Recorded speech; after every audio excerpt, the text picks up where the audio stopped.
Hi, this is Rob Farrell. Today I'm speaking with Colin Meagle, the Group CEO of Continuum Group. Colin, thanks for taking the time to talk with us. So what are some of the big e-commerce trends that you're seeing at the moment? So I'm always skeptical of the word trend because trend always sounds very temporary, like the latest jeans or the latest makeup or things like that. Because with e-commerce, I think it's more to do with a standard that evolves and then you build on that standard over time. So as it progresses and as your engagement with customers improves, you're building on these ideas. So trends would be a bit temporary for that. Like using QR codes for a while is a trend versus building them into how people engage with e-commerce.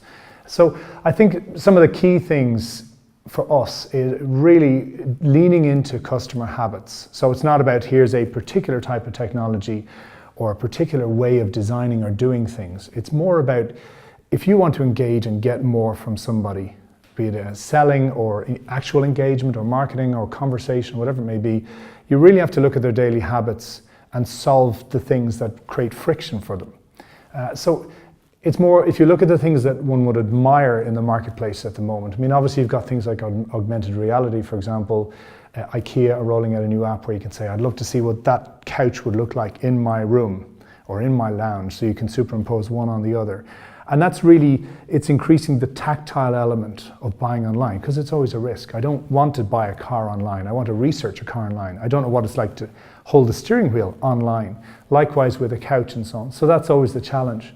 What fascinates me and what's a lot brighter, I just think it's a lot more deliberate and smart, is you can't talk about e-commerce without talking about Amazon or Amazon Prime and some of the services. But if you really look at the micro transactions that they have, for example, their dash buttons, if you come across these dash buttons, where you have your washing up powder, or for the washing machine, you have this little Bluetooth button, or sorry, this Wi-Fi button, and you press it. If you open the press and you see you're nearly out of powder, you press the button there and then, and it goes off and orders it.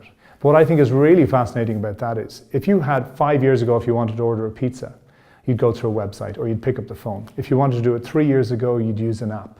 Now you just say to Alexa, order me my usual pizza. So it knows your habit, it knows your connections, it knows all your account details, your finance, where you're going to get the pizza from.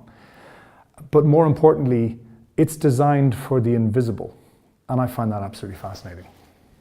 Maybe you can tell us about some of the e-commerce projects you've worked on.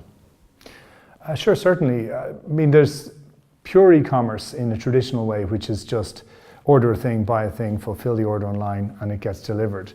There's the kind of reinforcement e-commerce where you might necessarily be ordering online, but you might get to a point where you're requesting a quote or getting a sample or something like that as well. And then there's the true multi-channel experience, which is where we live in terms of digital transformation. So we would work with clients, we do a lot in the telco space. We would do everything for, say, Tesco Mobile, Carphone Warehouse, for example, ID Mobile, who've recently switched off actually. But so that would be, while it's e-commerce, it's virtual warehousing, it's integrating with customer satisfaction, fraud management, ordering, fulfillment, tracking, things like that as well. So what looks like a very straightforward, responsive style of site quite often can be a pretty complex integration of 6 or 7 systems with 6 or 7 companies behind that all need to be project managed and kind of streamlined through the process, while keeping the customer in mind.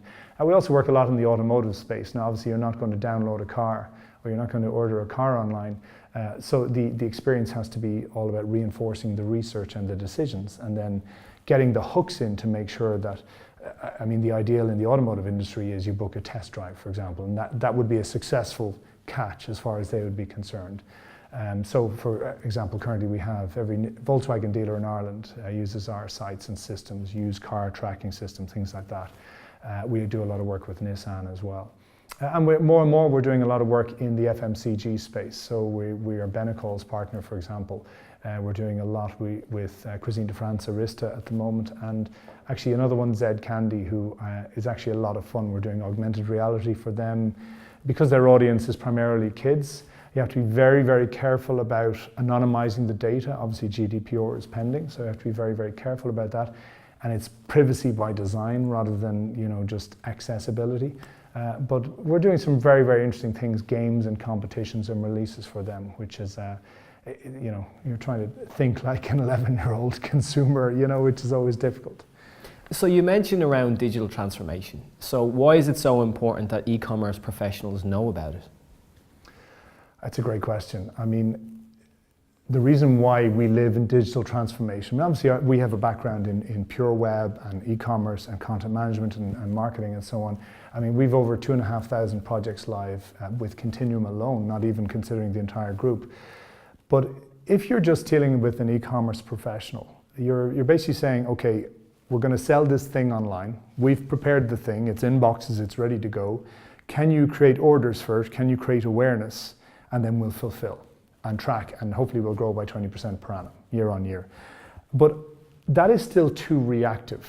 It's too closed. So when you're interviewing for these people, you're saying, right, what are your skills? What's your experience in terms of creating online marketing, creating demand, cost per click campaigns, clickbait, all this kind of stuff, and then fine-tuning the ordering experience. Then you're putting in customer experience designers to saying, right, let's make this a frictionless checkout. And then we're fulfilling the order. So there's a logistics challenge there as well. But really, that doesn't say what is the thing you're selling, what is the territory you're selling it to, should you be selling it to that territory, how else can you cross-sell or upsell, and what other information can you use or repurpose, or what kind of big data insights can you have to manage that entire process. So the reason why for us it's about digital transformation and not just e-commerce is because the e-commerce bit comes after all the other decisions are made. Whereas this challenges a company generally to say, okay, where's the growth intention? Where's the growth markets? Let's challenge that. Let's look at the business opportunity or challenge or problem to solve and work it through from a process re-engineering point of view. I can't tell you how many times in our workshops with our clients, you talk to the marketing, whose job it is to create demand for a thing, and then sales who have to fulfill that demand, and then operations who have to get it out the door and deliver it, or rather convert the demand for sales. They say, okay, this is how we do it. And then you hear someone in operations go, well, actually, that's not how it works. And then someone in marketing goes, well, this is what we've told somebody. And sales like, well, we can't do that for that price. And you get this kind of disconnected thinking and culture. So it's really about creating some joined up thinking, challenging that thinking, and really putting the customer at the heart of that journey and walking it through. Then looking at the market and saying, is this the right tool for the right job for the right market? Now let's fulfill it. So it's not reactive. It's not like, okay, we've built this, we need 20% growth, so optimize, and run your campaigns, spend for your campaigns and so on. It's really about talking from a CEO level down and saying, right guys, let's really milk the opportunity here. Let's make sure that we're heard, noticed, and that we're listening. And then we'll fulfill that, and that'll create company growth. So what are the big trends and developments in digital transformation that every e-commerce professional needs to know about? Well, I think the thing that empowers an e-commerce professional most is that they have to realize by legal issues and things that are impending, such as GDPR and privacy by design and so on, that it's not just a consequence to sell these things online. They have to engage the whole company.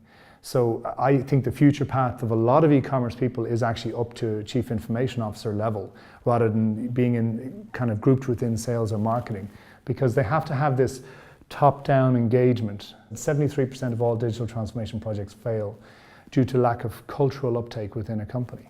So that means the technology is fine, the processes are fine, but the engagement of the people, or the fact that it's not pushed from top down and change the culture to embrace digital at heart, is really where the challenges lie.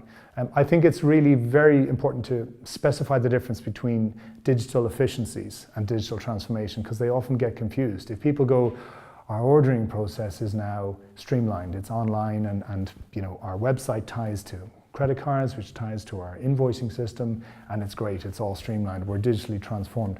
That's not what that means. That's just digital efficiencies. There might be less error, it might be a little bit faster, or it might talk to more components. Digital transformation is really when you go kind of root and branch into a company and say, what are we doing? Why are we doing it? Do we all agree with this joined up thinking that this is the approach? And do we have, from the most junior to the most senior people, do we have buy-in to make sure that the customer and the consumers, which may be different, are at heart? So you've been in the business quite some time, and disruptive strategy now is a really, really big hot topic. Can you tell us a bit more about it and why it's so important? Certainly. I mean, when you move from one company to a group, it's very important to understand how those companies fit within their own markets. So it's very easy when you look at those companies to think, okay, we need to centralize everything for efficiencies, legal, HR, finance, all this kind of stuff. But when you need to understand how they sit in their market, so where the synergies are with the other companies, how they sell, how they work together, how they produce together, but also the opportunities within those different markets, it makes you look at the world a little more forensically. Disruptive strategy would really be about, how do you, even from a low-tech point of view, change the nature of a market? So you hear all these big examples of, how Halo, or My Taxi as it is now, and Uber and so on, would disrupt these markets. But it really goes back to the steel industry in the 1940s in America. Creating sheet steel was really, really difficult. Creating rod steel was very easy, the stuff you put in cement for building. And as other companies got portable forges for this kind of steel work, they became cheaper and cheaper, and they could move to a site and produce there. And that's where disruptive strategy was born, because they didn't need this huge warehouse forge anymore. You had this kind of mobile thing. So you hear words a lot with disruptive strategy like agile and things like that as well, and cost effective and reaching into market in a new way. It just really challenges the incumbents within a market space to have to evolve. And I mean, if I look at Continuum's legacy, Continuum itself is 16 years old now. It started in pure web design, but you can go to, Foursquare or one of those sites now, or Shopify, and you can have a site up and running in 20 minutes. So if we're not disrupting our own industry, then it's a race to the bottom, and you end up trying to compete with what is essentially a commoditized product. So you constantly have to evolve, you constantly have to disrupt, and you have to lean into, as I mentioned before, customers' habits, consumers' habits, to make sure that the way they live their life is what you're solving for them, or what you're enhancing for them. They used to say in order to make $1 million with an app, you solve one challenge that somebody has on a daily basis.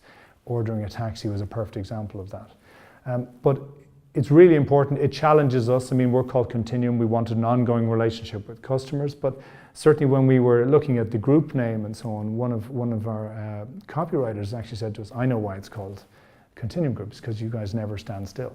So in fact, never standing still is our motto. You'll see it hashtagged on everything. In fact, if you go to neverstandingstill.com, that's about us as well.